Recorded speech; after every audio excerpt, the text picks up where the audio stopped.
नमस्कार बच्चों।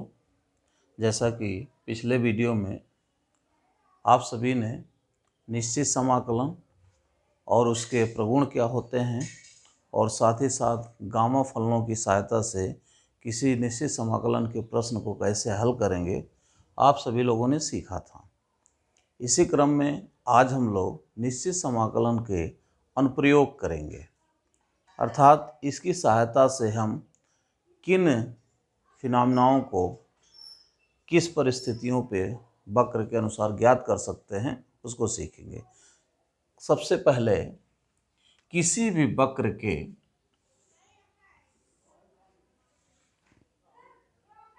Length of an arc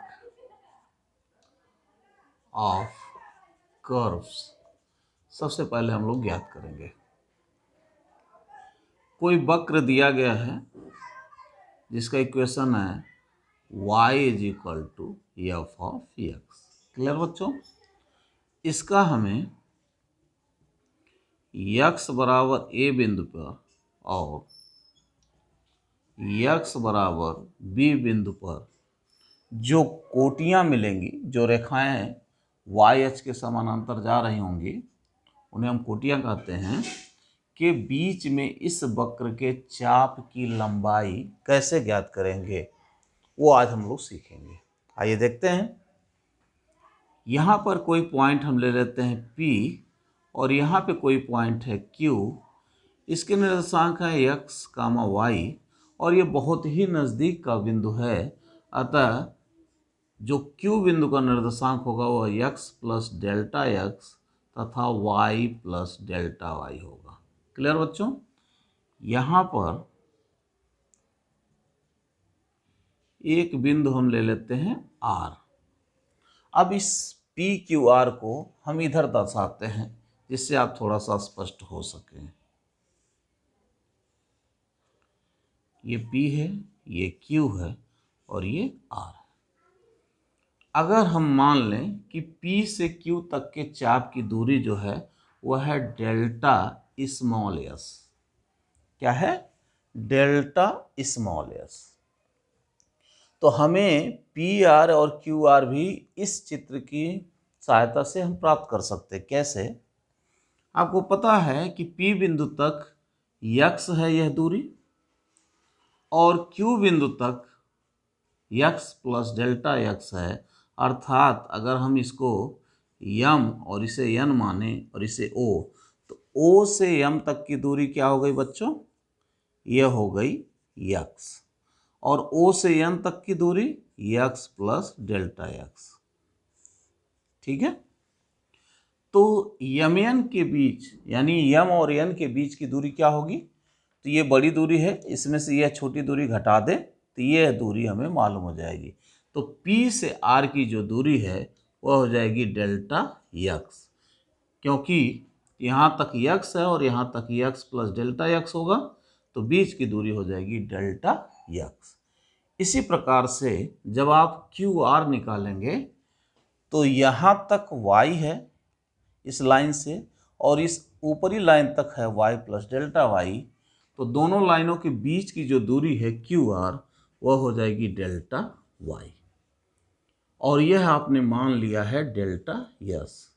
तो जब बहुत करीब का बिंदु होगा किसी भी वक्र पर, जब आप करीब के दो बिंदु लेंगे तो इनके बीच की दूरी जो है वक्राकार न दिख करके क्या दिखेगी? स्ट्रेट लाइन, सीधी रेखा मिलेगी।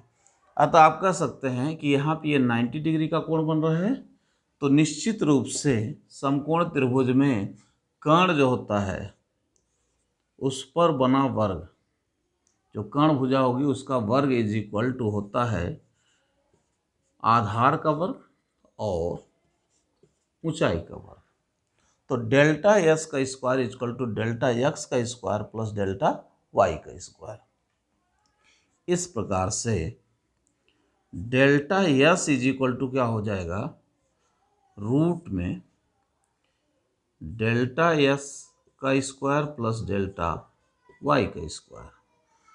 अगर हम डेल्टा s में डेल्टा x से डिवाइड कर दें तो यहाँ देखिए रूट के अंदर जाएगा तो ये स्क्वायर होगा, तो यहाँ पे डिवाइड करेंगे आएगा 1 अब प्लस यहाँ पे जब डिवाइड करेंगे तो डेल्टा वाई का स्क्वायर बाई डेल्टा एक्स का स्क्वायर, और एक साथ हम इसे दोनों का वर्ग लिख सकते हैं। ठीक है, अब हम लेंगे दोनों पक्षों का limit. Limit delta X tending to 0 delta S divided by delta X is equal to, इसकी वैल्यूज क्या होगी? आप पढ़े होंगे अवकल गणित में कि D D X of Y is equal to limit delta X tending to 0 Y plus delta Y minus Y divided by delta X. y का परिवर्तित मान में से y का प्रारंभिक मान घटाते हैं और x में जो परिवर्तन होता है, यानी ऊपर जो आया वो y में परिवर्तन कहलाएगा और यहाँ जो आएगा वो x में परिवर्तन कहलाएगा। तो दोनों के अनुपात का सीमांत मान जब परिवर्तन बहुत ही सूक्ष्म हो, टेंडिंग टू 0 हो, तो उसे हम D D X of y कहते हैं, या जिसे हम simply dy by D x पढ़ते हैं। तो इस हिसाब से यह जो है यस में परिवर्तन और यक्स में परिवर्तन है का सीमांत वैल्यू हम ले रहे हैं, तो इसे हम D S by D X से निरूपित करेंगे। क्लियर? और is equal to right hand side में देखिए, इसकी जब हम लिमिटिंग पोजीशन लेंगे तो यह हो जाएगा D Y by D X, तो that is 1 plus D Y by D X का होल स्क्वायर। सो अगर D S by D X is equal to इतना है तो डी एस इजक्वल टू कितना हो जाएगा? Under root 1 plus D Y by D X का whole square into D X. ये एलिमेंट्री डिस्टेंस है, उस वक्र के चाप की जो लेंथ है उसकी एलिमेंट्री है, तो पूरे ए से बी तक को हमें इंटीग्रेट करना होगा। तो इसलिए S is equal to integration A to B D S. कहाँ से कहाँ तक आपको चाहिए? ए से बी तक, और यह इज इक्वल टू हो जाएगा integration A to B under root 1 plus D Y by D X का whole square into D X. इसे एक बार मैं फिर से लिख दे रहा हूँ बच्चों, तो आइए देख लेते हैं इसको। तो ये हो गया, सो लिख सकते हैं S is equal to integration of limit A to B under root 1 plus D Y by D X का whole square into D X. अब ये तब मिला है सूत्र जबकि आपने माना था कि वक्र क्या है? y is equal to F X है और कोटियाँ x बराबर a पर और x बराबर b पर मिले हैं। ऑर्डिनेट्स जो हैं x इक्वल टू a और x इक्वल टू b लिए गए हैं और इसी के बीच में हमें जो वक्र मिला है उसके चाप की लंबाई निकालनी थी। क्लियर? अब ऐसा नहीं है, ऐसा हो सकता है कि वक्र हो x equal to F of Y, यानी जो y x का फलन था दूसरे तरह से x जो है y के फलन के रूप में दे दिया जाए, तब यहाँ पे हम dy से भाग देंगे क्योंकि y पे डिपेंड करेगा फंक्शन। तो यहाँ पे जब dy से भाग देंगे तो यस इज इक्वल टू, अब इसके जो भुज लिए जाएंगे, जो वक्र होगा, ये y एक्सिस हो जाएगा और ये x एक्सिस हो जाएंगे। तो इस प्रकार से यहाँ y इक्वल टू सी से मान लीजिए y इक्वल टू डी के बीच हमें चाप की लंबाई निकालनी है, तो यह हो जाएगा S is equal to C to D under root 1 plus D X by D Y का whole square D Y. Clear बच्चों? तो दो सूत्र मिल गए, एक तो जब फलन y equal to F X के रूप में दिया जाए और दूसरा है जब फलन x equal to F of Y के रूप में दिया गया हो। ऐसा भी हो सकता है कोई वक्र जो कि x भी t का फलन हो और y भी t का फलन हो, तो हम इस सूत्र में क्योंकि ये तो हमेशा मिलेगा आपको। और इस सूत्र में आप क्या करेंगे, टी से डिवाइड करेंगे। तो जब टी से डिवाइड करेंगे तो ये रूट में जाएगा, तो ये dx बाई डी टी हो जाएगा और यह dy बाई डी टी हो जाएगा।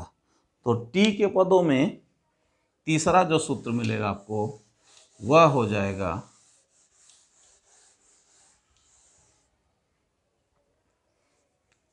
यस इज इक्वल टू, मान लीजिए t1 से लेकर के t2 तक आपको निकालना है।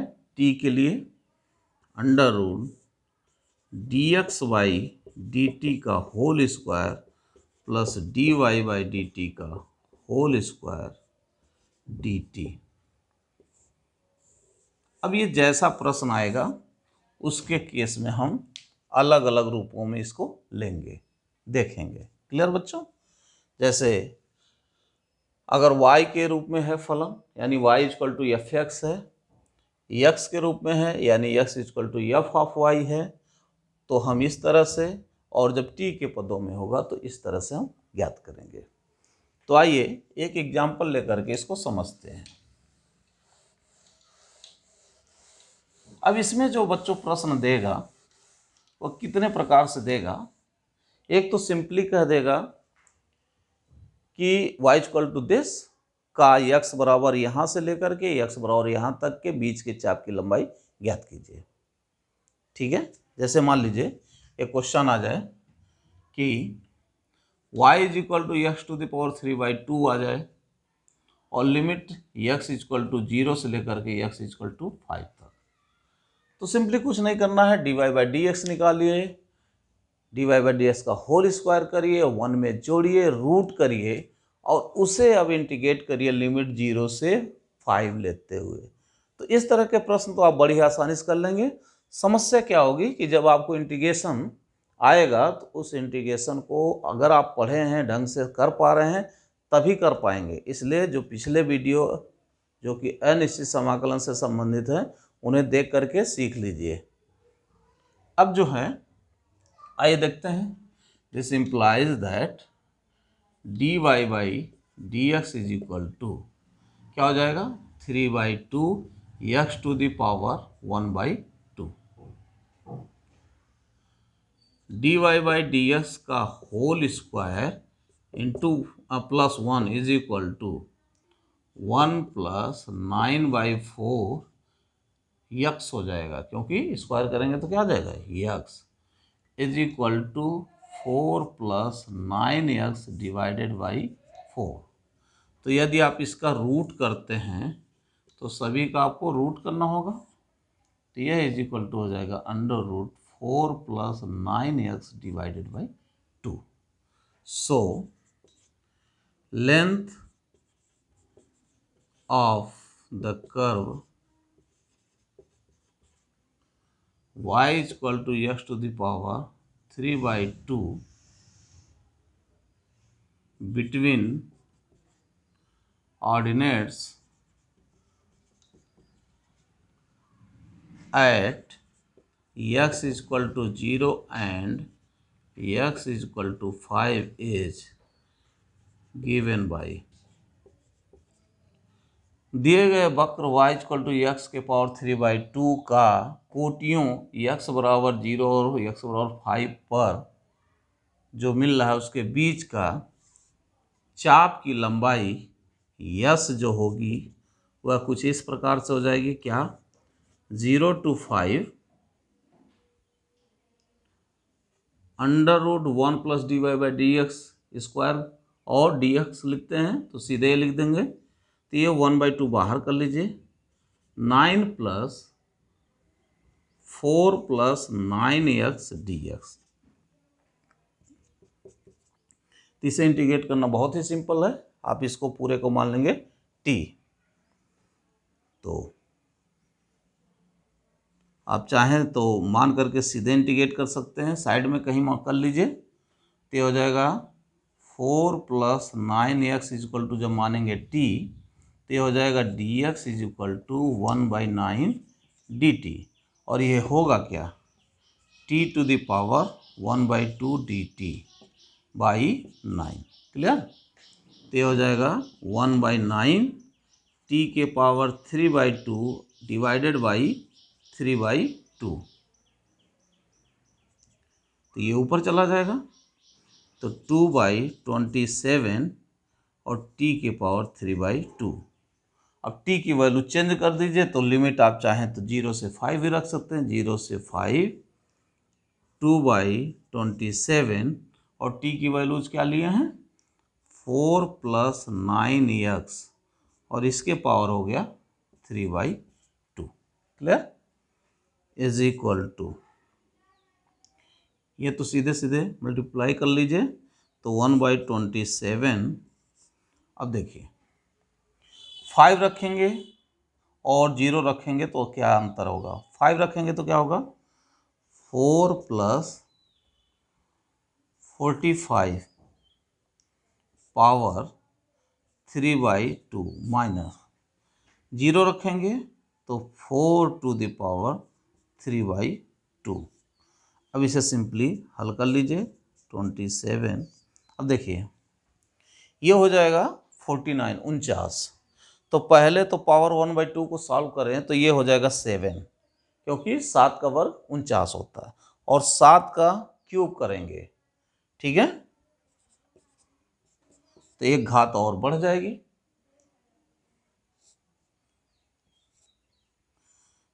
3 आ गया, 6 आएगा हाथ में आपका, ठीक है। वैसे भी अगर आप क्यू जानते होंगे तो 3 4 3 माइनस, ठीक इसी प्रकार से इसका पहले वर्गमूल करेंगे तो क्या हो जाएगा 2 और इसके पावर हो जाएगा 8, ठीक है।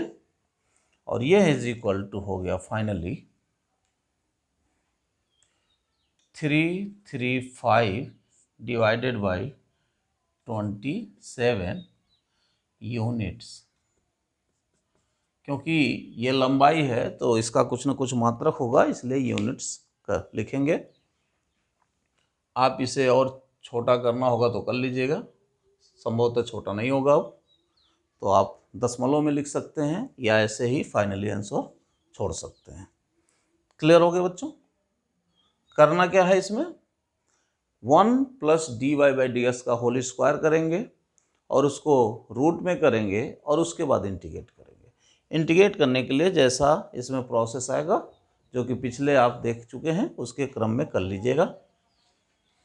तो आइए, ये तो इस प्रकार से आया जब सिंपली प्रश्न दिए जाएंगे। कुछ प्रश्न आएंगे जो कि इबारती रूप में होंगे, यानी स्टेटमेंट के फॉर्म में होंगे। उन्हें कैसे सॉल्व करेंगे, जैसे कह देगा कि समाकलन विधि द्वारा किसी भी वृत्त जिसकी त्रिज्या a हो का परिवृत्त यानी परिधि ज्ञात कीजिए, ठीक है। तो परिधि कैसे निकालेंगे, मान लीजिए इसका रेडियस a है, मूल बिंदु 0 0 ले लीजिए, और इस पे जब आप खींचेंगे तो कहीं ना कहीं a रेडियस का एक वृत्त बन जाएगा। तो इसका समीकरण हमें बनाना होगा, क्योंकि हमें पहले y चाहिए, और y कैसे होगा, आप जानते हैं कि किसी भी वृत्त का समीकरण जो कि केंद्र 0 0 हो और त्रिज्या a हो, उसको हम लिखते हैं x - 0 का वर्ग प्लस y - 0 का वर्ग इज इक्वल टू r², यानी कि a²। इसे हल करेंगे तो x² plus y² is equal to a²। तो सॉल्यूशन कैसे करेंगे, लिखेंगे सिंस गिवन कर्व इज क्या है, सर्किल हैविंग रेडियस a, क्योंकि दिया गया वक्र क्या है, वृत्त है और जिसकी त्रिज्या a है। So equation of given circle, इस प्रकार से जो दिया गया सर्किल है, वृत्त है, उसका समीकरण क्या हो जाएगा, x² plus y² is equal to a², ठीक है। अब यहाँ पे देखिए हमें इसका पेरीमीटर निकालना है, परिधि निकालनी है। तो परिधि निकालने के लिए सबसे बड़ी बात, आप किसी भी वक्र को थोड़ा सा एनालिसिस करिए। अगर यक्स में 2 घात का है, इसका मतलब है कि वाई अक्ष के परितः क्या है, सममित है। इसी तरह से 2 घात का हो, 4 घात का हो, यानी समघात हो। किसी एक चर राशि में समघात का है, यानी इवन उसका पावर है, तो उसमें हम 2 से मल्टीप्लाई कर सकते हैं। अगर दोनों में है, y में है, तो यक्स अक्ष के परितः भी होगा। अतः हम 2 इसके लिए और 2 इसके लिए, तो 4 से गुणा करेंगे। तो यदि हम सिर्फ a से b तक के चाप की लंबाई निकाल लें और इसमें हम 4 से गुणा कर दे, तो हमें पूरे वृत्त का परिधि प्राप्त हो जाएगा। उसके लिए हमें क्या चाहिए, ए से बी तक के निकालने के लिए हमें यक्स की लिमिट देखनी होगी। तो यक्स यहाँ कितने से शुरू हो रहा है बच्चों, 0 से। कहाँ तक जा रहा है यक्स, यक्स इक्वल टू ए, यानी लिमिट्स मिल गई। Limits is 0 to a when taking 1 part। ये भी ध्यान रखना है कि ये तब है जब सिर्फ हम एक पार्ट ले रहे हैं, ठीक है ना। So perimeter of this circle is, तब इस वृत्त का परिमाप या परिधि जो होगा, सरकमफेरेंस भी कह सकते हैं या पेरीमीटर भी कहते हैं, ठीक है। तो वह हो जाएगा S is equal to 4 into 0 to A, 4 into 0 to A. 4 से क्यों किया गया गुणा, क्योंकि यक्स में देखिए 2 घात का है, यानी माइनस में भी वही आएगा मान, प्लस रखेंगे यक्स का तब भी वही आएगा, यानी कि वाई अक्ष के इधर माइनस होता है और इधर यक्स पॉजिटिव होता है, तो दोनों तरफ एक जैसा हो गया। फिर इसी प्रकार से वाई अक्ष के परितः भी, यक्स अक्ष के परितः भी क्या है, सममित है, सिमेट्रिकल है। तो अब इस प्रकार से हम 4 into 0 to A under root 1 plus D Y by D X यहाँ से निकाल सकते हैं। क्या हो जाएगा, X plus Y D Y by D X is equal to 0, क्योंकि 2 यहाँ भी आएगा, 2 यहाँ भी आएगा, कैंसिल हो जाएगा। तो D Y by D X equal to minus X by Y, तो हो जाएगा X square by Y square, क्योंकि आप वर्क करेंगे, D X is equal to 4 into 0 to A. यहाँ पे देखिए किसके सापेक्ष आप इंटीग्रेट करने जा रहे हैं, यक्स के सापेक्ष। तो वाई का मान हमें पूरा किस में रखना होगा, यक्स में। तो आइए देख लेते हैं, 1 plus X square by A square minus X square. देखिए यहाँ से Y square equal to A square minus X square D X is equal to 4 0 to ए।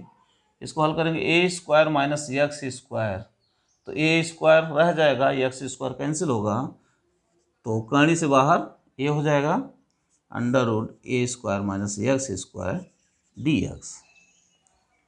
जिसे सॉल्व करके अगर हम सॉल्व करें तो यह इज इक्वल टू हो गया 4 0 टू ए, और ए बाहर हो गया, 1 by A square minus X square root में है, तो इसका सीधे सीधे लिखते हैं आप integration sine inverse X by A, और लिमिट क्या हो जाएगी 0 to A is equal to 4a। जब a रखेंगे तो क्या आएगा पाई बाई 2, और 0 रखेंगे तो 0, तो ये हो गया पाई बाई 2 माइनस 0, क्योंकि साइन इनवर्स 1 और साइन पाई बाई 2 का मान 1 होता है, तो हो गया पाई बाई 2, और यहाँ 0 रखेंगे तो 0 ही आएगा, तो हो गया 2 पाई a। आप जो है सिंपली क्या पढ़े हैं, 2 पाई r, जब r होती है त्रिज्या तो 2 पाई r होता है, और नहीं तो a रहेगा तो 2 पाई a माना जाएगा। तो मुझे लगता है बच्चों आप बड़े ही अच्छे प्रकार से इसको सीख चुके होंगे। नेक्स्ट वीडियो में हम लेकर के आएंगे कि किसी वक्र का किन्हीं 2 सीमाओं के अंतर्गत क्षेत्रफल कैसे ज्ञात करेंगे, और 2 वक्रों के बीच का क्षेत्रफल कैसे ज्ञात करेंगे, तो ये हम लोग अगले वीडियो में देखेंगे। मिलते हैं नेक्स्ट वीडियो में बच्चों। Thank you.